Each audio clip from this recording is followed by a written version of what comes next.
नमस्कार. आज मी भूषण घोडके तुमचं ब्राइट्समॅन अकॅडमी एम-पी-एस-सी आणि यू-पी-एस-सीमध्ये स्वागत करतो.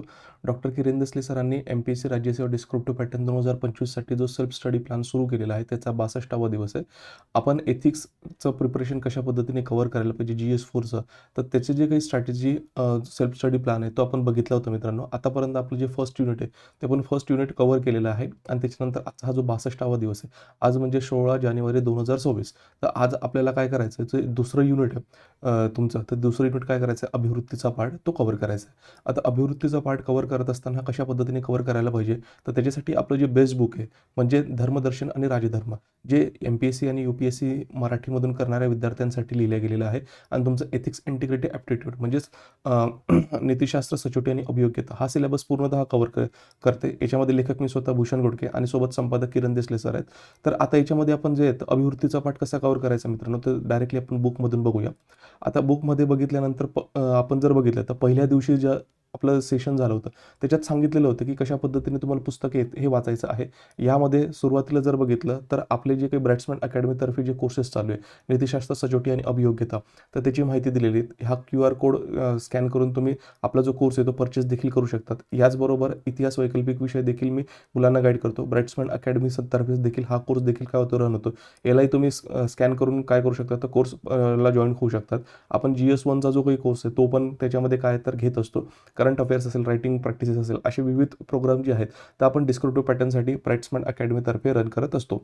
याच्यामध्ये आपण बघितलं होतं मित्रांनो, की जर पुस्तकं तुम्हाला कशा पद्धतीने वाचायचं असेल, तर त्याच्याबद्दल जी माहिती आहे ती माहिती तुम्हाला ह्या मनोगतचा जो पार्ट आहे तर त्याच्यामध्ये देखील दिलेली आहे. आणि मागच्या वेळेस आपण बघितलं होतं की फर्स्ट युनिट कव्हर करत असताना कशा पद्धतीने कव्हर करायला पाहिजे. आता डायरेक्टली आपण जे आहे तर आपलं जे सेकंड युनिट आहे म्हणजे अभिवृत्ती, ते कशा पद्धतीने कव्हर करायला पाहिजे ते बघूया. आता अभिवृत्ती सुरुवात होत असताना प्रत्येक एक स्टँडर्ड फॉर्मॅट ठेवलेला आहे. चॅप्टर सुरू होत असताना जो रिलेव्हंट कोट आहे तो दिलेला आहे. त्याचा उपयोग तुम्ही आन्सर रायटिंगमध्ये असेल, इंट्रोडक्शनमध्ये, मेन बॉडीमध्ये किंवा कन्क्लुजनमध्ये करू शकता. याचा उपयोग तुम्हाला एसेमध्ये म्हणजे निबंधामध्ये देखील होईल. यामध्ये जर बघितलं मित्रांनो, सुरुवातीला अर्थव्याख्या दिलेली आहे. त्याचबरोबर भारताच्या अनुषंगामध्ये अभिवृत्ती कशा पद्धतीने दर्शवली जाते, वेगवेगळ्या कॉन्टेक्स्टमध्ये त्याचे काही एक्झाम्पल्स दिलेले आहे. त्याचबरोबर अभिवृत्ती समजून घेत असताना अभिवृत्तीचा जो काही संबंध आहे तो मूल्य आणि विश्वास यांच्याशी परस्पर संबंध कसा आहे आणि हे समजून सांगत असताना टॅब्युलर फॉर्मॅटचा यूज केलेला आहे, सिंपल लँग्वेज यूज केली आणि रिलेव्हंट एक्झाम्पल्स आहेत ते देखील याच्यामध्ये काय तर कोट केलेले आहेत. आता ज्यावेळेस आपण अभिवृत्ती बघतो तर अभिवृत्तीशी संबंधित असणारे निरनिराळे शब्द असतात. त्याच्यामध्ये विचार असतील, विश्वास असेल, मत असेल, युक्तिवाद असेल. मग नेमका याच्यामधला डिस्टिंक्ट फीचर म्हणजे फरक काय आहे तो देखील याच्यामध्ये काय दिलेला आहे तर कॅन्डिडेटला समजावून सांगितलेलं आहे. याचबरोबर अभिवृत्तीचे घटक सांगत असताना त्या ठिकाणी अशा डायग्राम्स दिल्या आहेत की जे तुम्ही एक्झाम हॉलमध्ये काय तर ड्रॉ करू शकतात.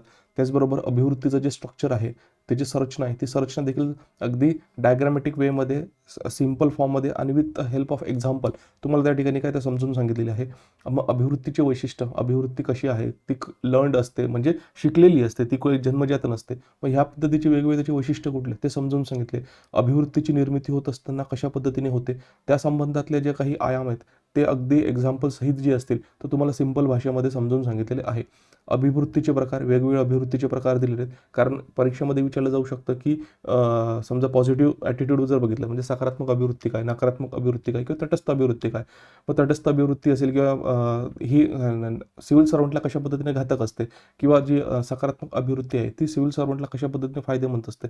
अशा पद्धतीने आपण काय केलं, हे सगळे आयाम त्याच्यामध्ये कव्हर केलेत आणि त्याच्या संदर्भातले जे काही एक्झाम्पल्स आहेत ते एक्झाम्पल्स देखील आपण त्यामध्ये दिलेले आहेत. त्याचबरोबर अभिवृत्तीचे जे फंक्शन्स आहेत ते म्हणजे सिलेबसचा असा कुठलाच पॉईंट नाही मित्रांनो की तुमचा मिस झालेला आहे किंवा असा कुठलाही पार्ट नाही की परीक्षेमध्ये येत असेल तर तुम्ही हे पुस्तक वाचल्यानंतर किंवा हे अभ्यासल्यानंतर तुम्हाला तो डील करता येणार नाही. म्हणजे सगळे बेसिक टू ॲडव्हान्स लेवलचा जो आस्पेक्ट आहे तो आपण याच्यामध्ये काय केलेला आहे तर कव्हर केलेला आहेच. याचबरोबर अभिवृत्ती आणि वर्तनामध्ये जर जो संबंध आहे तो संबंध देखील आपण काय अगदी सुंदर पद्धतीमध्ये ह्या ठिकाणी काय तर रचलेला आहे किंवा समजून सांगितलं आहे. आता बॉक्समध्ये दिलेली जी माहिती आहे ना, ते ॲटिट्यूड समजून घेत असताना किंवा आपण म्हणतो अभिवृत्तीचे आयाम समजून घेत असताना जे वेगवेगळे त्या ठिकाणी एक्सपेरिमेंट्स केले गेलेले होते ना, प्रयोग केले होते, तर प्रयोगासंबंधाची जी माहिती ती या ठिकाणी दिली आहे. मग जेणेकरून तुमच्या उत्तर लेखनामध्ये जे असेल या प्रयोगाचा फक्त तुम्हाला पासिंग रेफरन्स जो आहे तो द्यायचा आहे. जेणेकरून तुमचं म्हणणं जे असेल ते तुम्ही अगदी ऑब्जेक्टिव्ह वेमध्ये म्हणजे आपण म्हणतो ना वस्तुनिष्ठ पद्धतीमध्ये तुम्ही ते समजून सांगू शकता. म्हणजे एक्झाम जरी डिस्क्रिप्टिव्ह असेल तर उत्तर तुमचं ऑब्जेक्टिव्ह असलं पाहिजे.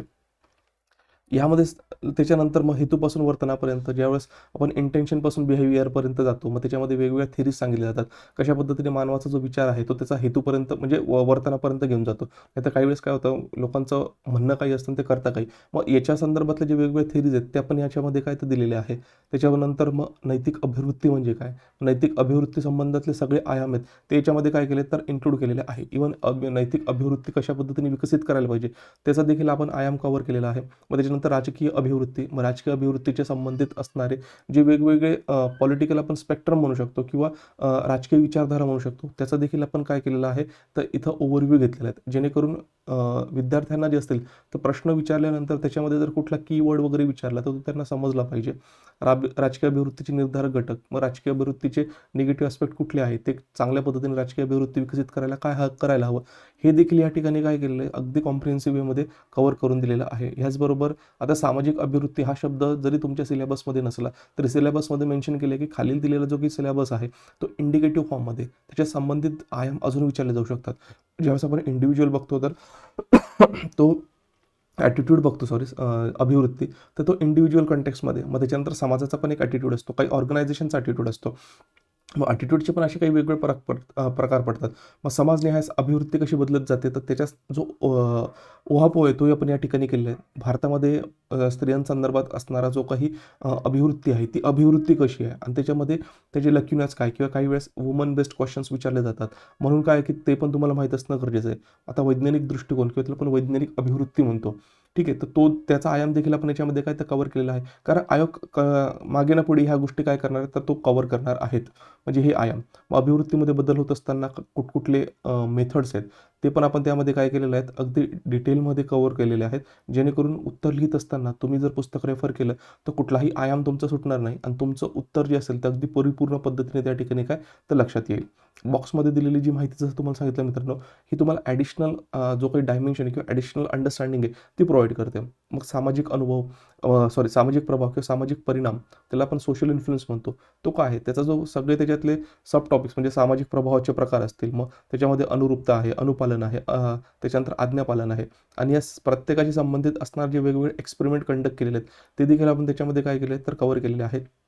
आज्ञापालनाचे मग मानसशास्त्रीय प्रयोग ते देखील दिलेले आहे. म्हणजे जेणेकरून याचा उपयोग तुम्हाला काय की आज्ञापालन म्हणजे काय आणि आज्ञापालन कशा पद्धतीने लोक करतात ते समजून घेण्यासाठी एक्सपेरिमेंट दिलेत. आणि समजा आज्ञापालनावर जर तुम्हाला प्रश्न विचारला गेला तर ॲटलिस्ट तुम्हाला हे जे एक्सपेरिमेंट्स आहेत या एक्सपेरिमेंट्सच्या नावाचा रेफर करून तुम्ही तुमचं म्हणणं पटवून देऊ शकतात.